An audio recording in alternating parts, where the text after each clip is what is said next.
ታሪክን የሚሰሩት ዝም ብለው የሚመለከቱት ሳይሆኑ የማይቻለውን አስበው ወደ እውነት የሚቀይሩ ናቸው። ለ2000 ዓመታት ያህል በመላው ዓለም ተበታትኖ በስደት በመገለልና በጭፍጨፋ ውስጥ ያለፈውን የአይሁድ ሕዝብ ወደ አንድ ብሔራዊ መንግሥት ማምጣት እንደ ቅዠት የሚቆጠር ህልም ነበር።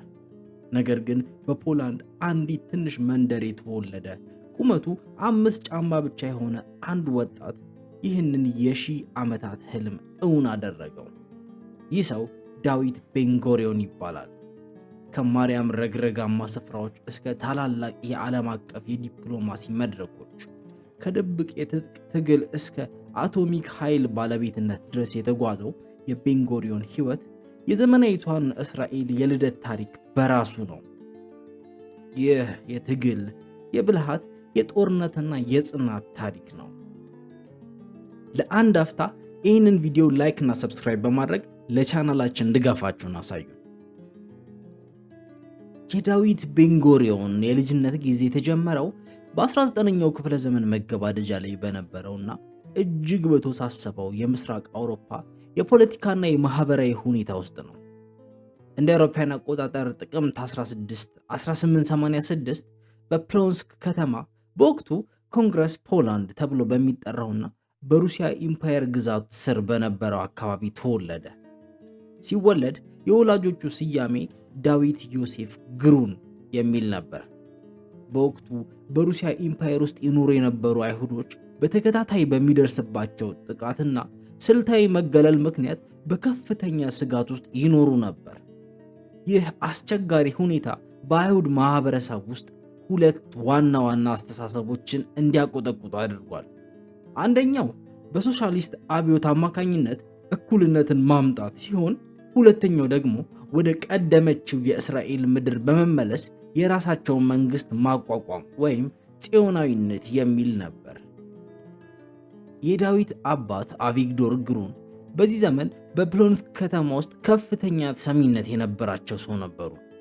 አቪግዶር እንደ ሚስጥራዊ የህግ አማካሪ በመሆን ያገለግሉ የነበረ ሲሆን፣ አይሁዳውያን ደንበኞች በሩሲያ ኢምፓየር እጅግ የተወሳሰበና አድሏዊ ስርዓት ውስጥ ጉዳያቸውን እንዲያስፈጽሙና መብታቸውን እንዲያስከብሩ ይረዱ ነበር።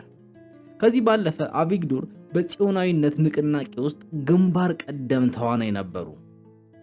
ሆቬቬይ ጽዮን የጽዮን አፍቃሪዎች የተባለውን ንቅናቄ ንቁ አባል የነበሩ ሲሆን፣ አይሁዶች በራሳቸው ምድር ራሳቸውን ማስተዳደር አለባቸው ብሎ በጽኑ ያምኑ ነበር። አባቱ ቤኒ ጽዮን የተሰኘውንና በአካባቢው የመጀመሪያ የሆነውን የጽዮናውያን ቡድንም ከመሰረቱት ሰዎች አንዱ ነበሩ። ይህ የአባቱ ፖለቲካዊና ማህበራዊ ንቃት በዳዊት የልጅነት አእምሮ ውስጥ የነፃነትን እና የሀገር ፍቅርን ዘር በጥልቀት ተክሎበታል። ይሁን እንጂ የልጅነት ጊዜው በሐዘንና በስነ-ልቦናዊ ስብራት የተሞላ ነበር።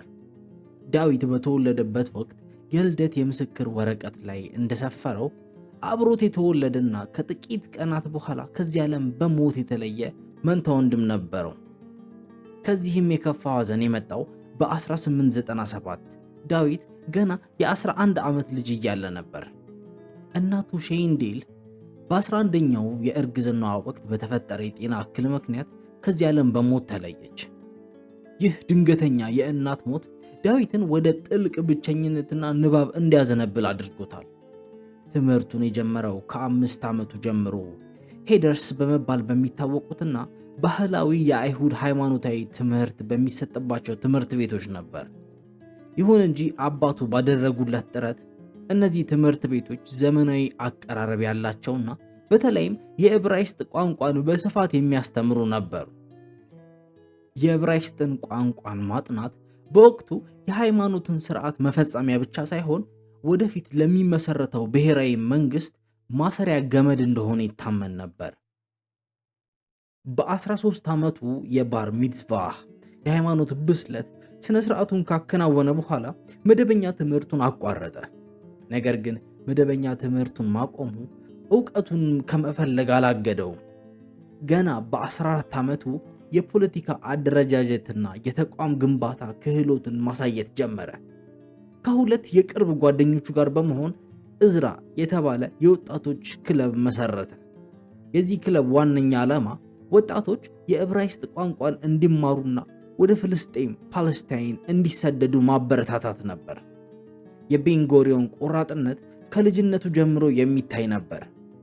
በክለቡ ውስጥ ያሉ አባላት በመካከላቸው በሚያደርጉት ማንኛውም ግንኙነት ዕብራይስጥን ብቻ እንዲናገሩ ጥብቅ ሕግ በማውጣት ቋንቋው የዕለት ተዕለት መግባቢያ እንዲሆን አስገደደ። ይህ ድርጊት ቋንቋን እንደ ብሔራዊ መለያ የመጠቀም የፖለቲካ ስትራቴጂ የመጀመሪያው ማሳያ ነበር። በ1904 የ18 ዓመቱ ወጣት ዳዊት የትውልድ መንደሩን በመተው ወደ ፖላንድ ዋና ከተማ ዋርሶ አቀና። በዋርሶ ቆይታው ኑሮን ለማሸነፍ የዕብራይስጥ ቋንቋ መምህር ሆኖ መስራት ጀመረ። ሆኖም የዋርሶ ቆይታው ከስራ ባሻገር የፖለቲካ ንቃተ ህሊናውን በከፍተኛ ደረጃ የዳበረበት ወቅት ነበር። በዘመኑ አውሮፓን እያናወጠ የነበረው የሶሻሊዝም አስተሳሰብ ዳዊትንም ማረከው። በ1905 ፖአሌን ጽዮን ወይም የጽዮን ሰራተኞች ከተባለውና በሩሲያ ኢምፓየር ውስጥ በድብቅ ይንቀሳቀስ ከነበረው የሶሻል ዲሞክራቲክ አይሁድ የሰራተኞች ፓርቲ ጋር ተቀላቀለ። ይህ ፓርቲ የካርል ማርክስን የክፍል ትግል ከጽዮናዊነት የሀገር ግንባታ ራዕይ ጋር ያጣመረ ነበር። በ1905 የሩሲያ አብዮት ሲፈነዳ ወጣቱ ዳዊት በአብዮታዊ እንቅስቃሴዎች ውስጥ በንቃት በመሳተፉ ምክንያት በዛር የፖሊስ ኃይሎች 2 ጊዜ ተይዞ ታስሮ ነበር። እነዚህ ስራቶች የፖለቲካ ቁርጠኝነትን ይበልጥ እንዳጠናክር አደረጉት እንጂ አላስፈሩትም። ከእስር እንደተፈታ የፖአሌን ጽዮን ፓርቲ የሙሉ ጊዜ አደራጅና አንቀሳቃሽ ኦፕሬቲቭ በመሆን ወደ ትውልድ ከተማው ፕሎንስክ ተመለሰ። አባቱ አይሁዶች ወደ ፍልስጤም ገብተው እንደ ገበሬ መሬቱን ማልማት አለባቸው በማለት ያስተማሩትን መርህ ከራሱ የሶሻሊስት የሰራተኛ መደብ ትግል ጋር ተዋህዶ የወደፊቱን የፖለቲካ አቅጣጫውን በሚገባ ቀርጾት ነበር። አሁን የቀረው ይህንን ጽንሰ ሐሳባዊ እምነት ወደ ተግባር በመቀየር ፖላንድን ለቆ አባቶቹ ወደ ኖሩባት ታሪካዊ ምድር መጓዝ ብቻ ነበር። የዳዊት ግሩን የፖለቲካ ንድፈ ሐሳብ በተግባር የተፈተነበት ምዕራፍ የተጀመረው በ1906 ዓ.ም ነው። አባቱና እሱ በረጅም ጊዜ ህልማቸው ሲያዩት የነበረውን ተግባር እውን ለማድረግ ወስኖ በመስከረም 7 ቀን 1906 ዓ.ም እንደ አውሮፓውያን አቆጣጠር የ20 ዓመቱ ወጣት በያፋ ወደብ በኩል በወቅቱ በኦቶማን ኢምፓየር ቁጥጥር ስር ወደ ነበረችው ፍልስጤም ደረሰ። ይህ ፍልሰት በታሪክ ሁለተኛው አሊያህ በመባል የሚታወቅና በሶሻሊስት አስተሳሰብ የተቃኙ ወጣት አይሁዶች የጀመሩት ታሪካዊ ጉዞ አካል ነበር። ዳዊት ፍልስጤም ሲደርስ የጠበቀው ምድር ግን በጽሑፍ ሲያነበውና በህልሙ ሲያዩ ከነበረው ማርና ወተት የምታፈሳው የተስፋይቱ ምድር ጋር ፈጽሞ የሚመሳሰል አልነበረም። ምድሪቱ በረሃማ፣ ረግረጋማና በበሽታ የተሞላች ነበረች። መጀመሪያ ላይ በፔታህ ቲክቫ በተባለች የግብርና መንደር ውስጥ በቀን ሰራተኝነት ተቀጥሮ መስራት ጀመረ። እንደ አብዛኞቹ አዲስ የገቡ ወጣት አቅኞች ዳዊትም የግብርና ሥራ ልምድ አልነበረው። ከጠዋት እስከ ማታ በብርቱ የፀሐይ ሐሩር ስር በብርቱካን እርሻዎችና በወይን መትከያዎች ውስጥ መስራት እጅግ አድካሚ ነበር። ከዚህም በባሰ መልኩ የአካባቢው የአየር ንብረት ለጤና ተስማሚ ባለመሆኑ ምክንያት በወባ በሽታ ክፉኛ ተጠቃ።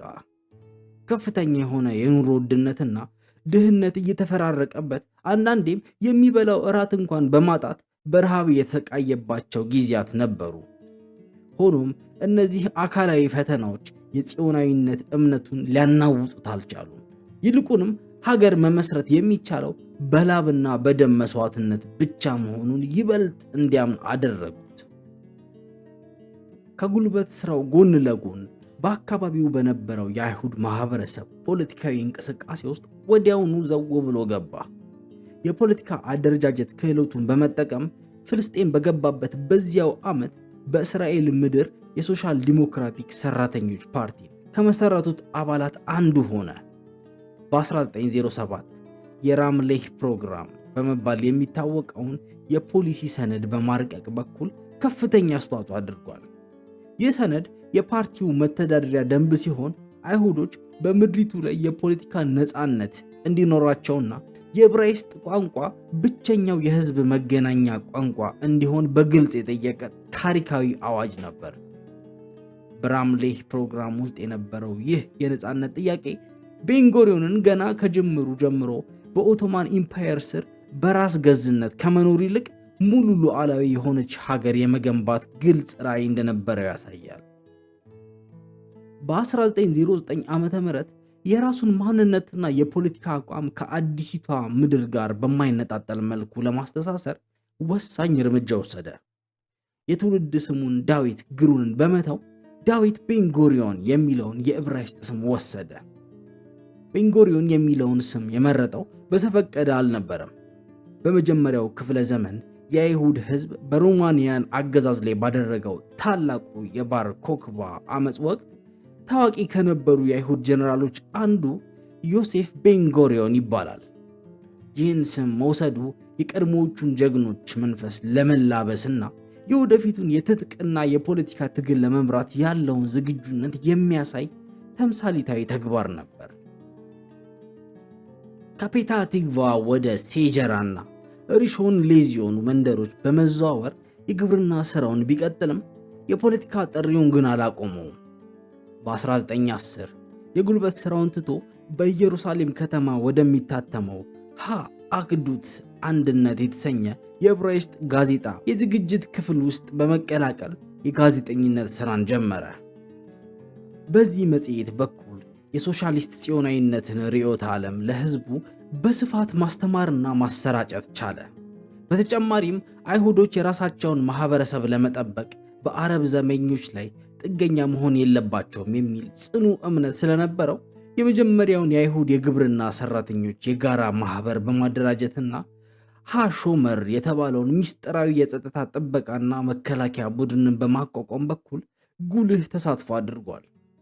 ይህ የሃሾመር መመስረት የቤንጎሪዮን ራሱን የቻለ እና ራሱን የሚከላከል ህዝብ መፍጠር የሚለውን ስትራቴጂ ተግባራዊ መገለጫ ነበር።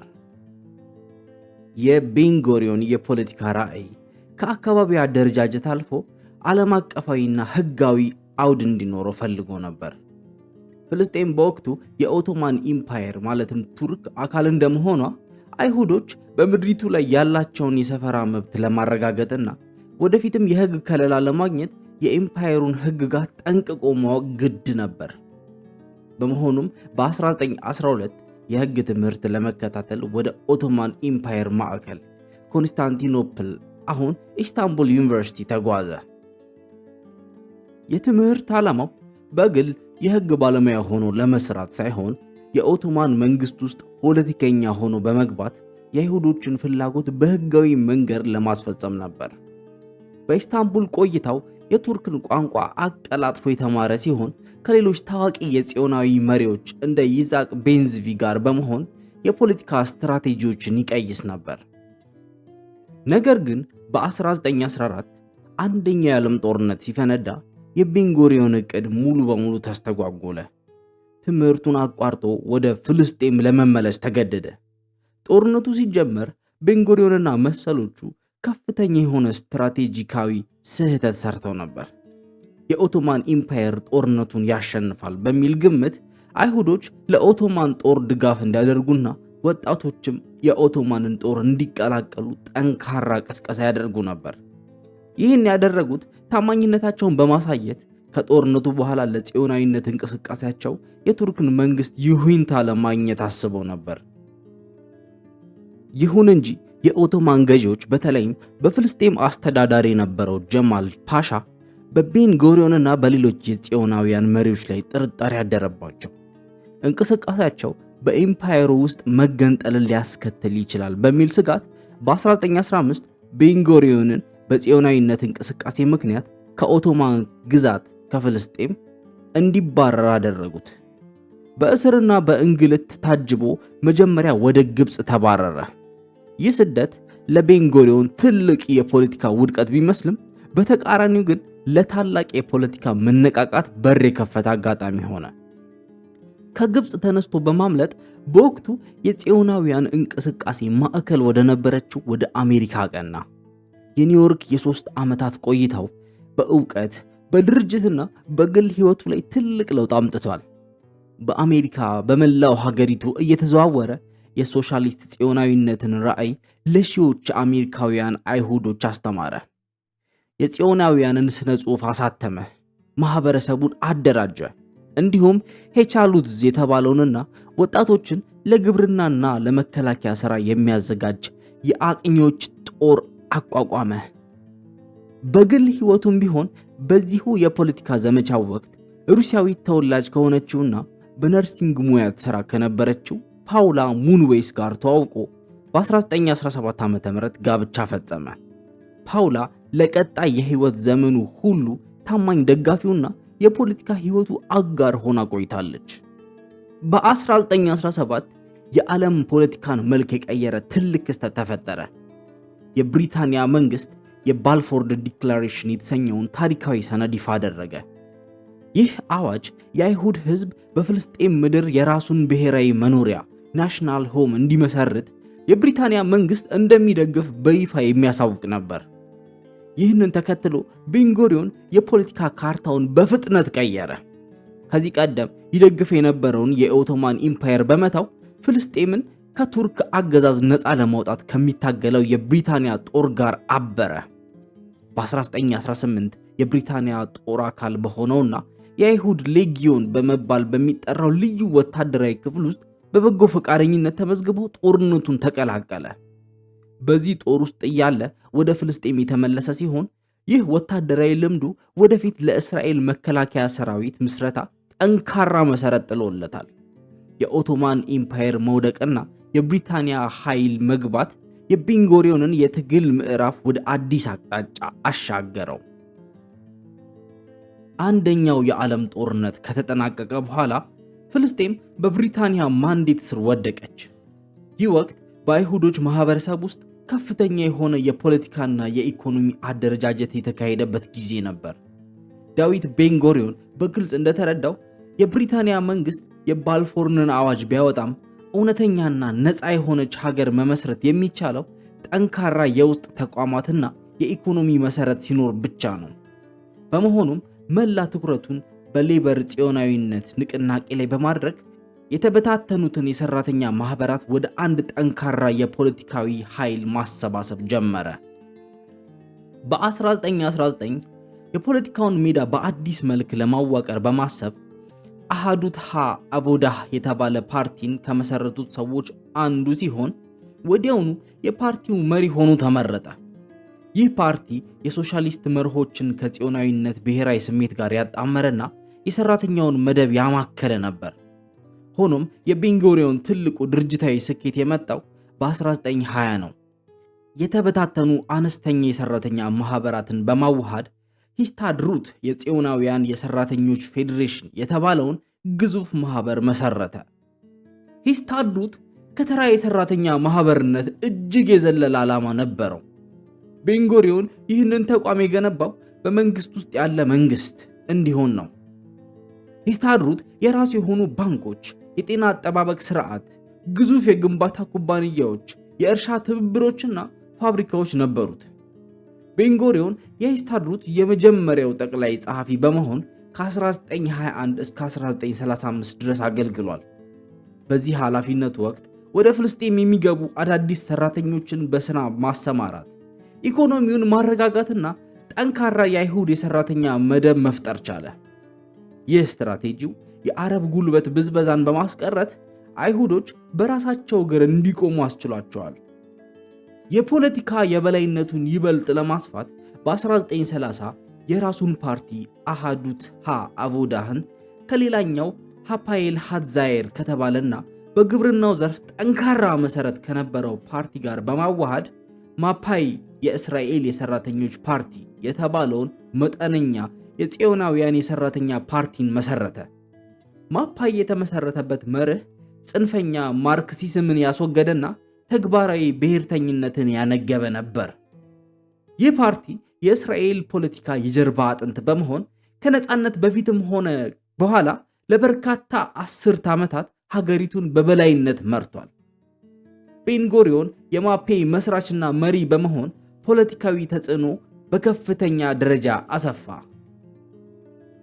በ1935 ቤንጎሪዮን ከሀገር ውስጥ አደረጃጀት አልፎ ዓለም አቀፋዊ ዕውቅናና ስልጣንን ተቆናጠጠ። በዚሁ ዓመት በተካሄደው ምርጫ የዓለም ጽዮናውያን ድርጅት ወርልድ ዚዮኒዝም ኦርጋናይዜሽን WZO ሊቀመንበር እንዲሁም የአይሁድ ኤጀንሲ የሥራ አስፈጻሚ ኮሚቴ ሊቀመንበር ሆኖ ተመረጠ። የአይሁድ ኤጀንሲ በወቅቱ የብሪታንያ መንግሥት ዕውቅና የሰጠው የአይሁድ ማህበረሰብን የሚያስተዳድርና ከዓለም አቀፍ ማህበረሰብ ጋር ድርድር የሚያደርግ ዋነኛ አስፈጻሚ አካል ነበር። ይህ ሹመት ቤንጎሪዮንን የእስራኤል ነፃነቷን እስካወጀችበት 1948 ድረስ የአይሁድ ማህበረሰብ መደበኛ ያልሆነ ርዕሰ ብሔር አድርጎታል። ከዚህ ጊዜ ጀምሮ ያሳለፋቸው ውሳኔዎች የወደፊቱን የሀገር ምስረታ ዕጣ ፈንታ በቀጥታ የሚወስኑ ነበሩ። የ1930ዎቹ አጋማሽ የቤንጎሪዮን ዲፕሎማሲያዊና ወታደራዊ ስትራቴጂ እጅግ የተፈተነበት ወቅት ነበር። ከ1936 እስከ 1939 ድረስ በአካባቢው የነበረው የአረብ ማህበረሰብ ብዛት ያላቸው አይሁዶች ከአውሮፓ ወደ ፍልስጤም መፍለሳቸውንና መሬት በስፋት መግዛታቸውን በመቃወም ታላቅ ድምፅ አረብ ሪቮልት አስነሳ። ይህ ዓመፅ በአይሁድ ሰፋሪዎችና በብሪታንያ ወታደሮች ላይ ያነጣጠረ ነበር። በዚህ ወቅት በአይሁድ ማህበረሰብ ውስጥ ከፍተኛ የጥላቻና የአጸፋ እርምጃ የመውሰድ ስሜት ተንጸባርቆ ነበር። ሆኖም ቤንጎሪዮን በወቅቱ ሀቭላጋህ ትርጉሙም መግታት የተባለ እጅግ ከባድና አወዛጋቢ ፖሊሲ ተግባራዊ ያደረገ። ይህ ፖሊሲ የሃጋናህ የአይሁድ መከላከያ ሰራዊት ኃይሎች ጥቃት ሲደርስባቸው ራሳቸውን ከመከላከል ባለፈ በአረብ መንደሮችና ንጹሃን ላይ የብቀላ እርምጃ እንዳይወስዱ በጥብቅ የሚያግድ ነበር። ይህንን ያደረገው የብሪታንያን የሞራልና የፖለቲካ ድጋፍ ላለማጣት በማሰብ ነበር።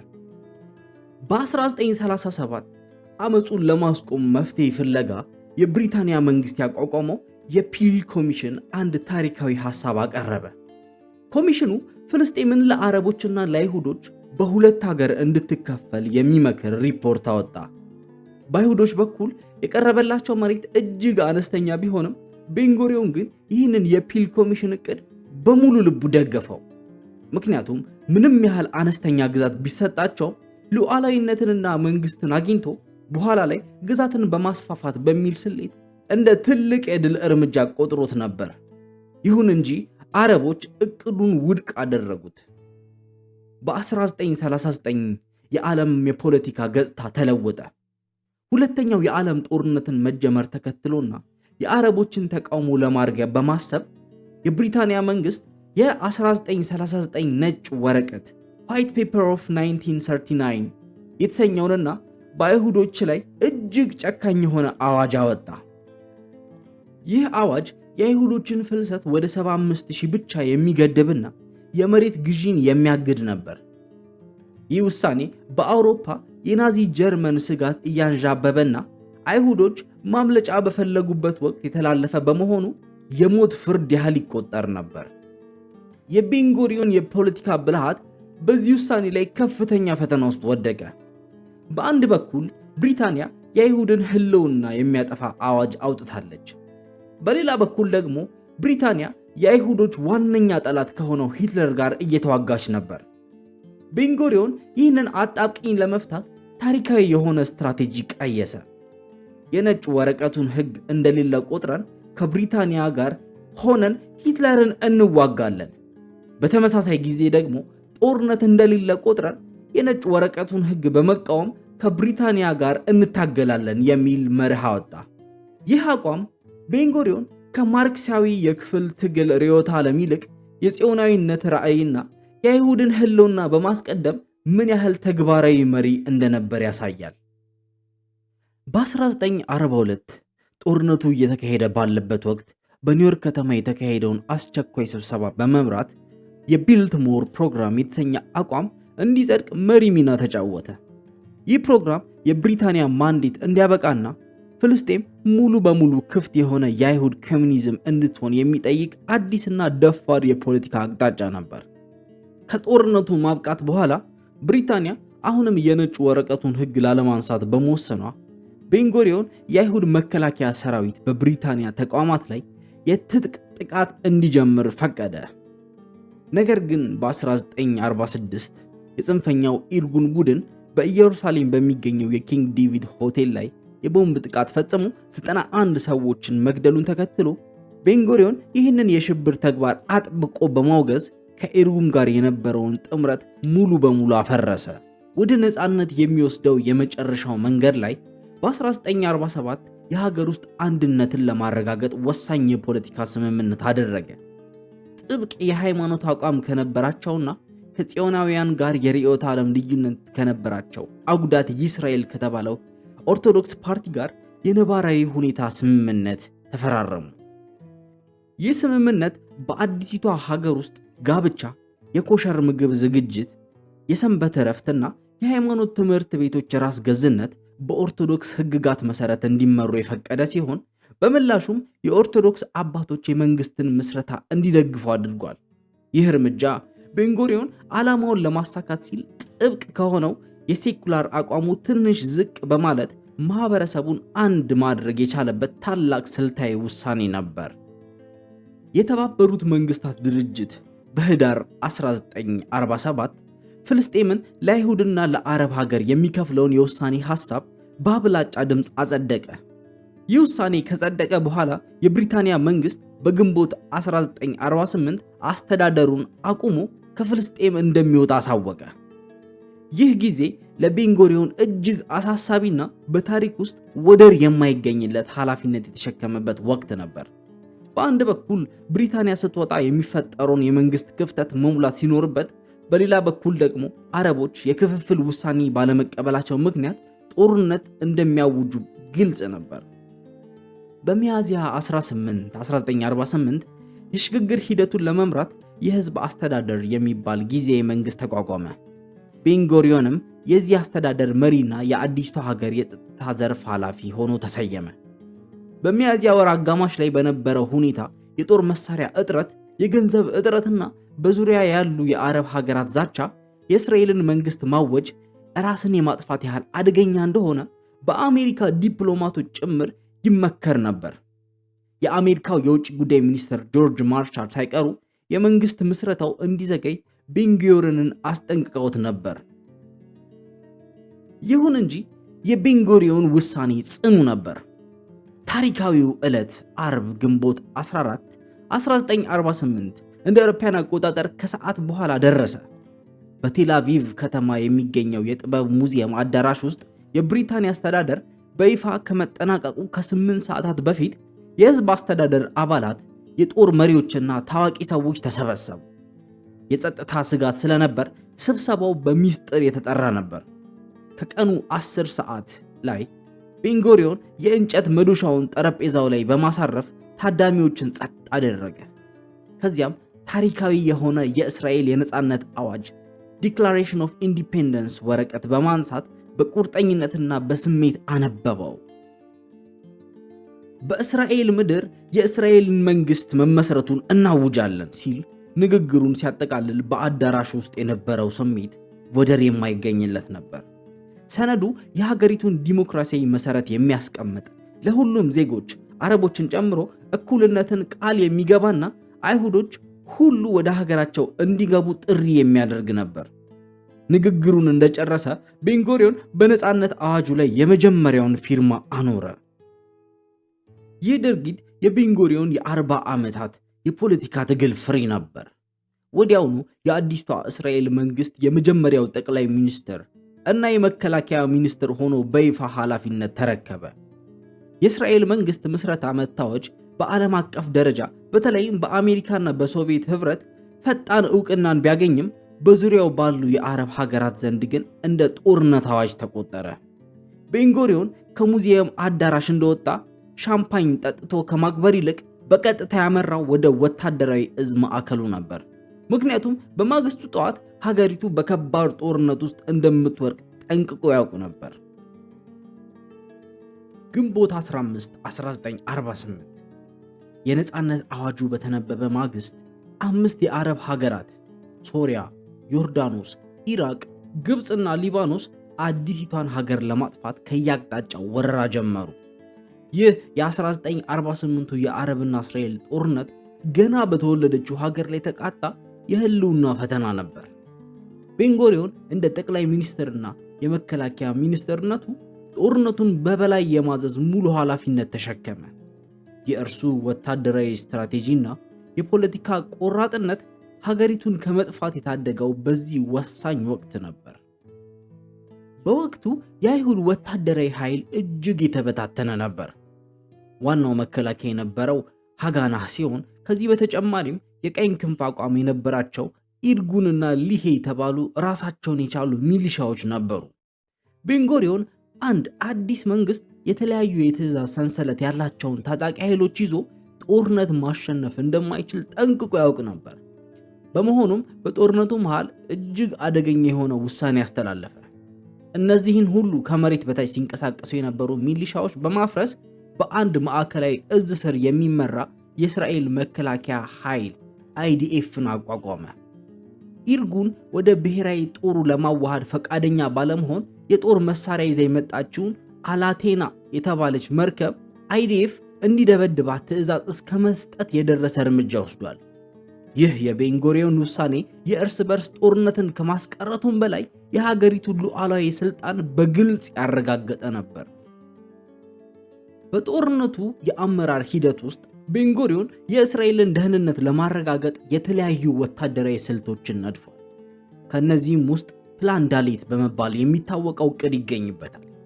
ይህ ስትራቴጂካዊ እቅድ ከፍልስጤም ታጣቂዎች ጋር የነበረውን ግጭት ለመቆጣጠርና ወሳኝ የመገናኛ መስመሮችንና መንደሮችን በመቆጣጠር የእስራኤልን ድንበር ለማስፋት ያለመ ነበር።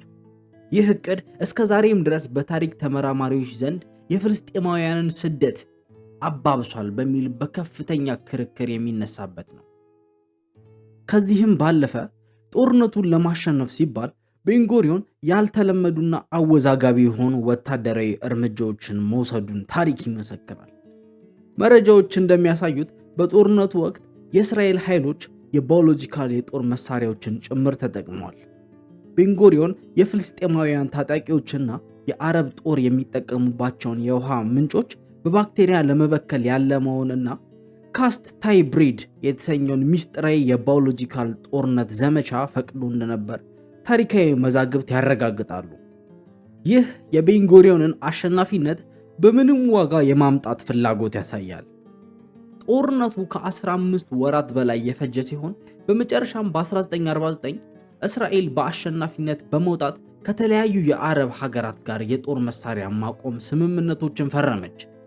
በቤንጎሪዮን ጠንካራ የአመራር ጥበብ የተነሳ እስራኤል የተባበሩት መንግስታት ከሰጣት መሬት በበለጠ ሰፊ ግዛት መቆጣጠር የቻለች ሲሆን በተለይም የኔጌቭ በረሃ፣ የገሊላን ክልልና የኢየሩሳሌምን ምዕራባዊ ክፍል ማስጠበቅ ቻለች።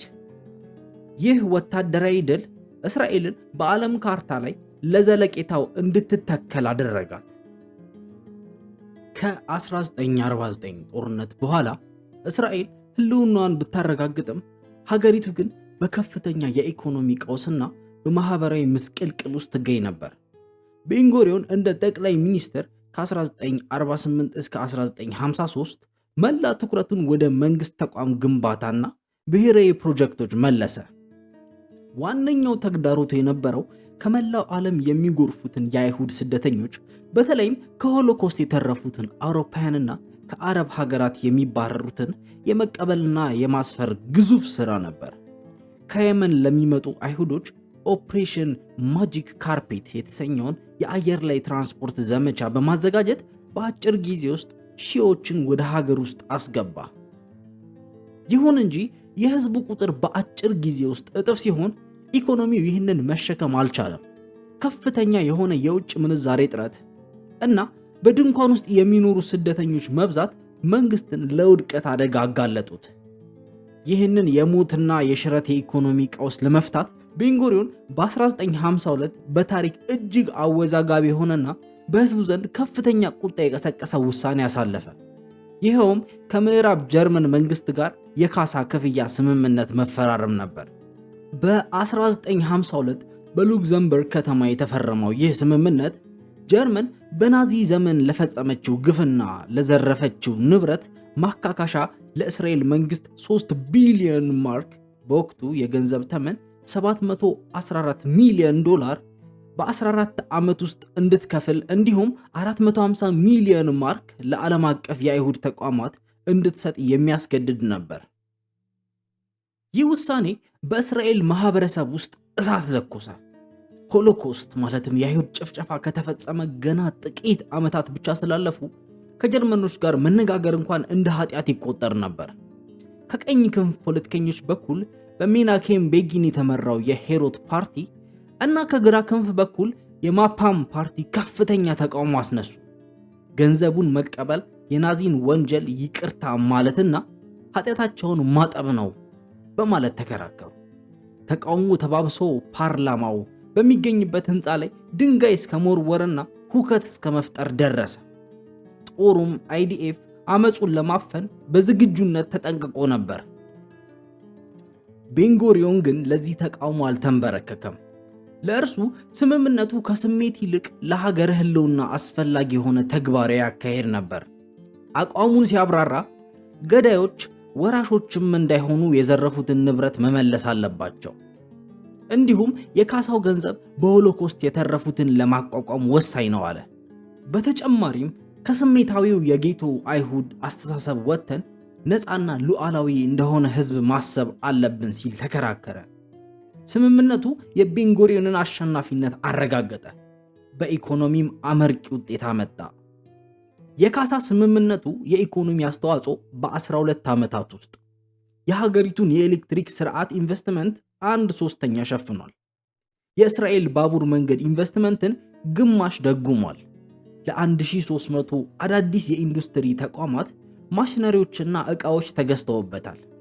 17 በመቶ የሚሆነው ገንዘብ መርከቦችን ለመግዛት ውሎ ከእስራኤል የንግድ መርከቦች 2/3ኛውን ሸፍኗል። ለሀገሪቱ አጠቃላይ ብሔራዊ ምርት ጂኤንፒ እድገት 15 በመቶ ድርሻ ነበረው። 45000 አዳዲስ የሥራ ዕድሎችን በመፍጠር ስደተኞችን አቋቁሟል። በተጨማሪም ቤንጎሪዮን ሀገሪቱን ለማልማት 2 ግዙፍ ራዕዮች ነበሩት። አንደኛው ከሰሜን እስራኤል ንጹህ ውሃን ወደ ደረቁ የደቡብ ክፍሎች ለማጓጓዝ የተነደፈው የብሔራዊ ውሃ ማስተላለፊያ ፕሮጀክት ሲሆን፣ ሁለተኛው ደግሞ የእስራኤልን መሬት 60 በመቶ የሚሸፍነውን የኔጌቭ በረሃን ማልማትና የሰፈራ ዘመቻ ነበር። ቤንጎሪዮን በረሃው እንዲያብብ አጥብቆ ይፈልግ ነበር።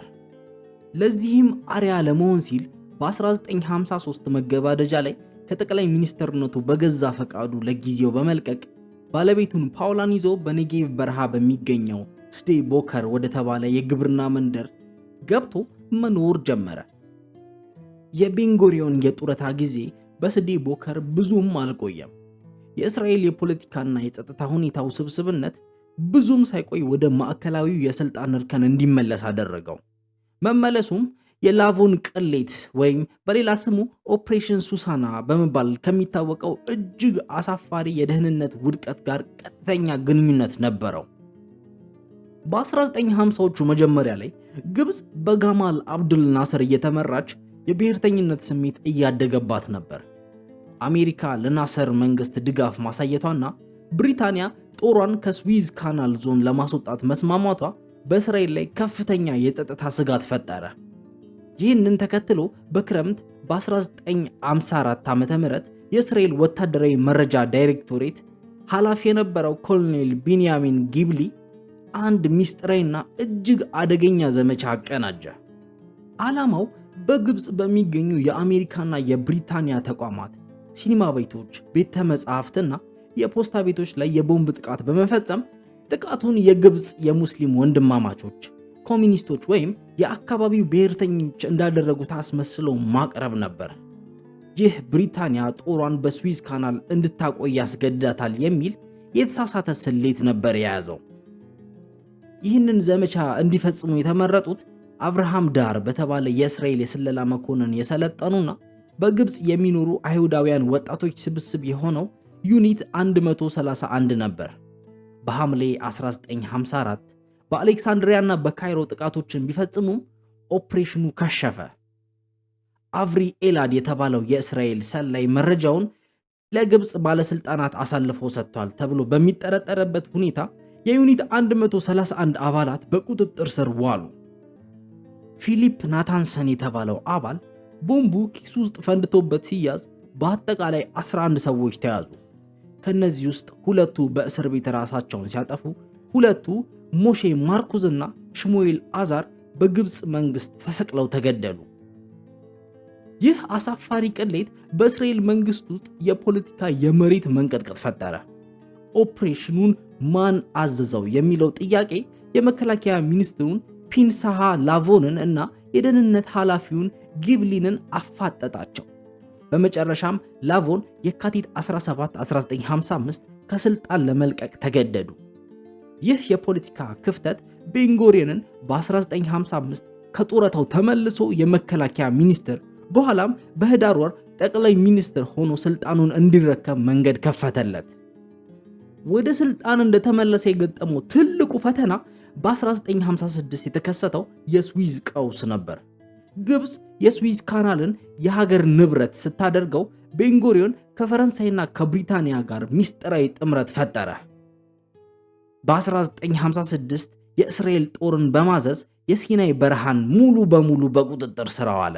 ምንም እንኳን በኋላ ላይ በአሜሪካና በተባበሩት መንግስታት ጫና እስራኤል ጦሯን ከሲናይ ብታስወጣም የቲራን ባህረ ሰላጤን ነፃ የባህር ጉዞ ማረጋገጥና ድንበሯን ማስከበር በመቻሏ ቤንጎሪዮን ታላቅ የፖለቲካ ድል ተቀዳጀ። በእነዚህ ዓመታት ውስጥ ቤንጎሪዮን ሁለት ታላላቅ ውሳኔዎችን አስተላልፏል። አንደኛው የሞሳድ የደህንነት ወኪሎች በአርጀንቲና ተደብቆ የነበረውን አደገኛው የናዚ የጦር ወንጀለኛ አዶልፍ ኤክማንን በማፈን ወደ እስራኤል አምጥተው ፍርድ ቤት እንዲያቀርቡት ማድረጉ ሲሆን ይህ ድርጊት የእስራኤልን የስለላ አቅም ለዓለም ያሳየ ነበር። ሁለተኛውና እጅግ ወሳኙ ደግሞ የእስራኤል ዘላቂ ህልውና ሊረጋገጥ የሚችለው የኒኩለር የጦር መሳሪያ ባለቤት ስትሆን ብቻ ነው ብሎ አጥብቆ ስለሚያምን የዲሞናን የኒኩለር ማብለያን በፈረንሳይ እርዳታ በድብቅ መገንባት መጀመሩ ነው። ይሁን እንጂ የላቮን ቅሌት ጥላ አሁንም አላረፈም ነበር። በ1960 ኦፕሬሽን ሱሳናን አስመልክቶ የሐሰት ምስክርነትና የሰነድ ማጭበርበር መፈጸሙን የሚያሳይ አዲስ መረጃ ወጣ። የሃይም ኮህን አጣሪ ኮሚቴ ፒንሃንስ ላቮን ኦፕሬሽኑን አላዘዙም የሚል ውሳኔ አሳለፈ።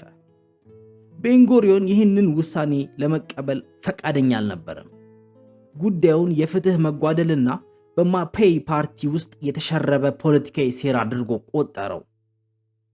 በዚህ ውስጣዊ የፖለቲካ ሽኩቻ እጅግ በመማረሩ ምክንያት በሰኔ 16 1963 በግል ምክንያት በሚል ሽፋን ከጠቅላይ ሚኒስትርነትና ከመከላከያ ሚኒስትርነት ስልጣኑን ሙሉ በሙሉ ለቀቀ። ቤንጎሪዮን ስልጣን ከለቀቀ በኋላ የህይወቱ የመጨረሻው ምዕራፍ የተሞላው በፖለቲካዊ ውጣ ውረድና በመጨረሻም ጸጥ ባለ የጡረታ ህይወት ነበር። ስልጣን ቢለቅም ከእስራኤል የፖለቲካ ሜዳ ግን ሙሉ በሙሉ አልወጣም። በ1965 ላለፉት 35 ዓመታት የመራውንና ራሱ የመሰረተውን የማፔይ ፓርቲን በመተው ሞሼ ዳያንንና ሺሞን ፔሬስን የመሳሰሉ ወጣት ተከታዮቹን በማሰባሰብ ራፊ የተባለውን አዲስ የፖለቲካ ፓርቲ አቋቋመ። በ1967 የተከሰተው የስድስቱ ቀን ጦርነት በቤንጎሪዮን የፖለቲካ አቋም ላይ ከፍተኛ ፈተና አምጥቶ ነበር። መጀመሪያ ላይ ከግብፅና ከሶሪያ ጋር ሊደረግ የነበረውን የማጥቃት እርምጃ በተመለከተ ከፍተኛ ስጋት አድሮበት ነበር። ምክንያቱም እስራኤል ያለበቂ ዓለም አቀፍ ድጋፍ ወደ ጦርነት መግባት የለባትም ብሎ ያምን ነበር። ሆኖም ጦርነቱ ከተጠናቀቀና እስራኤል ከፍተኛ ድል ከተቀዳጀች በኋላ የእርሱ አቋም ከሌሎች የቀኝ ክንፍ አቋም ጋር ተቀራረበ። እስራኤል የተቆጣጠረቻቸውን የምስራቅ ኢየሩሳሌም፣ የጎላን ኮረብቶችና ሄብሮንን የደህንነትና የታሪክ መብት ናቸው በማለት እንዳትመልስ ደግፏል። የራፊ ፓርቲ ከጊዜ በኋላ እንደገና ወደ እናት ፓርቲው ሲመለስ ቤንጎሪዮን ይህንን ውህደት በመቃወም በ1968 ሃሬሺማ ሃማምላክቲት የተሰኘ አዲስ አነስተኛ ፓርቲ በማቋቋም በ1969 ምርጫ ተሳትፎ 4 የፓርላማ ወንበሮችን አሸነፈ። ይሁን እንጂ የ84 ዓመቱ አዛውንት የፖለቲካ ጉልበት እያለቀ ነበር። በመጨረሻም በሰኔ ወር 1970 ከሁሉም የፖለቲካ እንቅስቃሴዎችና ከክኔሴት አባልነት ሙሉ በሙሉ በመልቀቅ የፖለቲካ ህይወቱን አጠናቀቀ። ቀሪ የህይወት ዘመኑን ለማሳለፍ የመረጠው ሁልጊዜም በልቡ ውስጥ ልዩ ስፍራ ወደነበረውና ከ1953 ጀምሮ ቤቱ ወዳደረገው የኔጌቭ በረሃ በሚገኘው ስዴ ቦከር የግብርና መንደር ነበር። በዚያም የእስራኤልን ህዝብ ጥንታዊና ዘመናዊ ታሪክ በመመርመር እንዲሁም የራሱን የህይወት ማስታወሻዎች በመጻፍ ጸጥ ያለ ህይወት አሳለፈ። የሀገሪቱ የፖለቲካ መሪዎች አሁንም ድረስ ምክር ለመጠየቅ ወደ በረሃው መንደር ይመላለሱ ነበር። በመጨረሻም ዳዊት ቤንጎሪዮን ታኅሳስ 1 1973 በ87 ዓመቱ በቴል አቪቭ ከተማ በተፈጠረ የጭንቅላት ደም መፍሰስ ምክንያት ከዚህ ዓለም በሞት ተለየ። ሥርዓተ ቀብሩ የተፈጸመው በመንግስታዊ ክብር በኢየሩሳሌም ሳይሆን ራሱ በህይወት እያለ በኑዛዜ በጠየቀው መሰረት በኔጌቭ በረሃ ውስጥ በሚገኘው ሚድሬሼት ቤንጎሪዮን በተሰኘው ስፍራ ከባለቤቱ ፓውላ አጠገብ ነው። የዳዊት ቤንጎሪዮን ትሩፋት በእስራኤል ታሪክ ውስጥ ማንም ሊተካው የማይችል ነው። በአካል 5 ጫማ ብቻ የሚረዝመው ይህ አጭር ሰው በዓለም ፖለቲካ ላይ ግን የፖለቲካ ግዙፍ ነበር። የጽዮናዊነትን ንድፈ ሐሳብ ከመጽሐፍ ገጽ አውጥቶ በጦርነት አሸንፎና ተቋማትን ገንብቶ ተግባራዊ ያደረገ መሪ ነው። የተበታተኑ ወታደራዊ ኃይሎችን ወደ አንድ ብሔራዊ ጦር በማዋሃድ የሀገሪቱን ሉዓላዊነት ያረጋገጠ፣ በኢኮኖሚ ቀውስ ውስጥ ጀርመንን በማግባባት ሀገሩን ከውድቀት የታደገ፣ የኔጌቭ በረሃን ወደ ህይወት የለወጠ የእስራኤል ብሔር አባት በመባል በታሪክ ገጽ ላይ በደማቅ ተጽፏል። የቤንጎሪዮን ህይወት የሚያስተምረን ታላቁ እውነት ራዕይ ያለው አመራርና የማያወላውል ጽናት የቱንም ያህል ከባድ ቢመስል የማይቻለውን ነገር ወደ እውነት ሊቀይር እንደሚችል ነው።